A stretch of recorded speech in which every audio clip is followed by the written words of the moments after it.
31st May 2022, a shocking and heartbreaking incident happened. You all are aware of this because it is very, very recent. Famous singer KK lost his life. Now the question is why? Why did he have to go so early in his life? अगर हम देखेंगे सिर्फ एक ऐसा नहीं है, but बहुत cases हमें सुनने को मिलते हैं.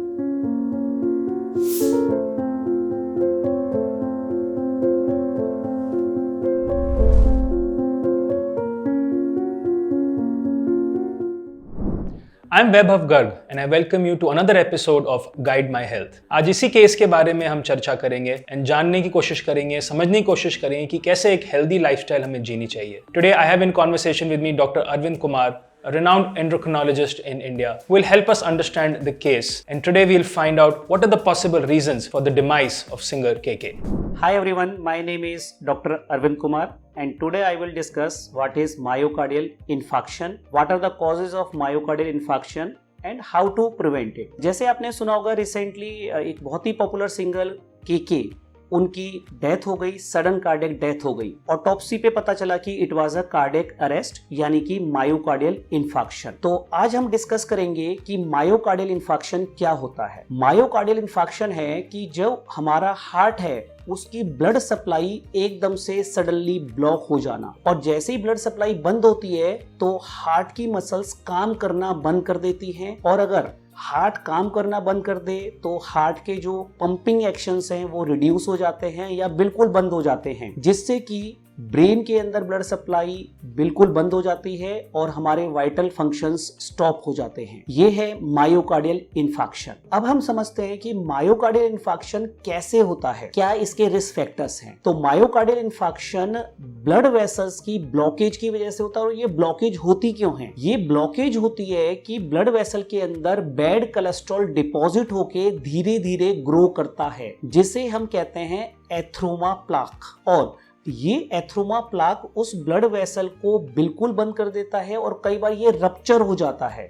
और जैसे ही रप्चर हुआ तो जो उसके अंदर बैड कोलेस्ट्रॉल है वो आगे की तरफ जाएगा ब्लड वेसल में और उस टिश्यू को सडनली ब्लड सप्लाई बंद कर देगा उस टिश्यू की, और जिससे कि मसल्स पंप करना बंद कर देती हैं.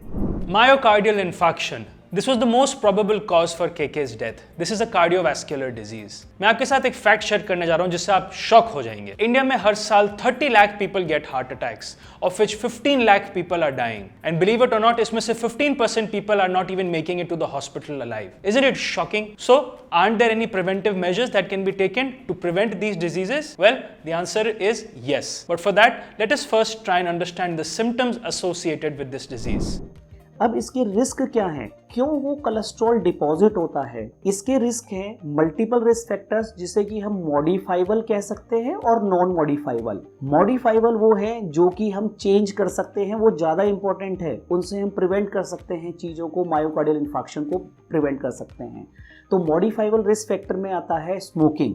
तो स्मोकिंग से क्या होता है, जो बैड कोलेस्ट्रॉल होता है एलडीएल कोलेस्ट्रॉल, वो काफ़ी स्टिकी हो जाता है और वो ब्लड वेसल पे जल्दी अटैच होता है, उनको ब्लॉक करता है. दूसरा मॉडिफाइबल रिस्क फैक्टर है सेडेंटरी लाइफस्टाइल, यानी कि वॉक ना करना, एक्सरसाइज ना करना.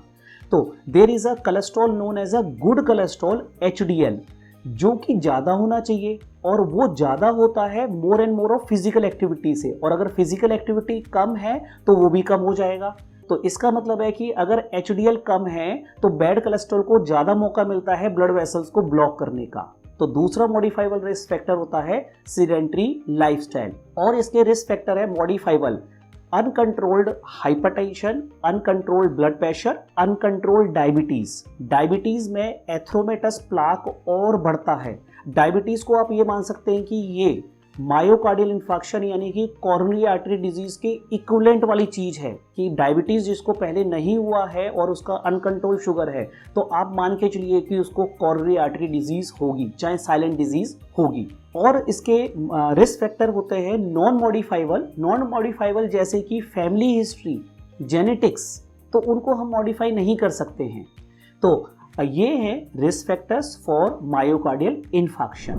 So now that you know about the risk factors associated with myocardial infarction, it is very important that you keep a keen eye out for these symptoms and you take the necessary steps so that you can stay away from this life-threatening disease. And whether or not you can identify these symptoms, let us speak with Dr. Arvind Kumar, who will throw some light on how you can prevent it and treat it in the future.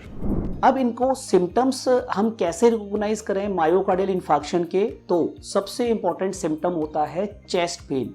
Chest pain कैसा होगा, आप ध्यान से सुनिए। Chest pain होता है जिसमें कि चेस्ट के अंदर जकड़न हो रही होगी या ऐसे लगेगा जैसे कोई अंदर पत्थर रखा हुआ है, ऐसी फीलिंग आएगी।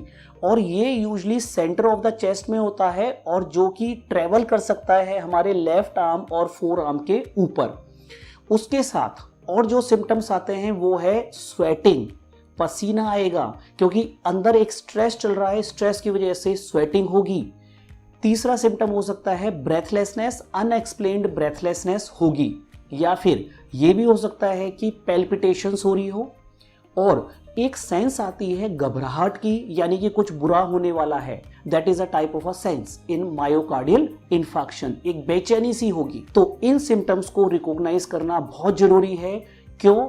क्योंकि अगर मायोकार्डियल इन्फार्क्शन को तुरंत मेडिकल अटेंशन दी जाए तो ये ट्रीट हो सकता है, और अगर इसको हमने इग्नोर किया या डिले किया तो हार्ट के अंदर इरेगुलर हार्ट बीट आ सकती है और जिसकी वजह से सडन कार्डियक डेथ हो सकती है, which was probably the cause of death in singer KK. उनको मोस्ट लाइकली सिम्टम्स हो रहे थे, धीरे धीरे सिम्टम्स हो रहे थे, बट वो अनरिकॉग्नाइज्ड रहे, अननोटिस्ड रहे, और जब तक उनको हॉस्पिटल ले जाया जाता उनकी अनफॉर्चुनेट डेथ हो गई। तो इसीलिए आप इन सिम्टम्स को रिकॉग्नाइज करिए। अगर आपके कोई नोन टू हैं, कोई रिलेटिव है, उनको ये सिम्टम आते हैं तो तुरंत वो अपने कार्डियोलॉजिस्ट से कांटेक्ट करें। कार्डियोलॉजिस्ट उनके टेस्ट एडवाइस करेंगे और उसके अकॉर्डिंगली उनको डायग्नोज करेंगे कि मायोकार्डियल इन्फार्क्शन है या नहीं है।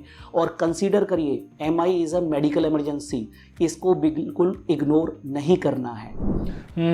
Myocardial infarction is a very serious medical condition. आपको एड्स के सिम्टम्स को बिल्कुल लाइटली नहीं लेना चाहिए। If you feel any symptoms, immediately medical assistance लें। और अगर आप हार्ट अटैक्स के बारे में और जानना चाहते हैं, you can go over to Radcliffe's blog and read my health, जिसके बारे में आपको सारी जानकारी मिलेगी। इसका डिस्क्रिप्शन लिंक आपको नीचे मिलेगा। और अगर आपको ये इन्फॉर्मेशन वीडियो यूजफुल लगी तो प्लीज़ इसको शेयर करें, spread the awareness, subscribe to our channel for more updates in the future for new topics. That's all for this video. मिलेंगे आपसे next time with another case study. Until then stay healthy, स्वस्थ रहें। Thank you.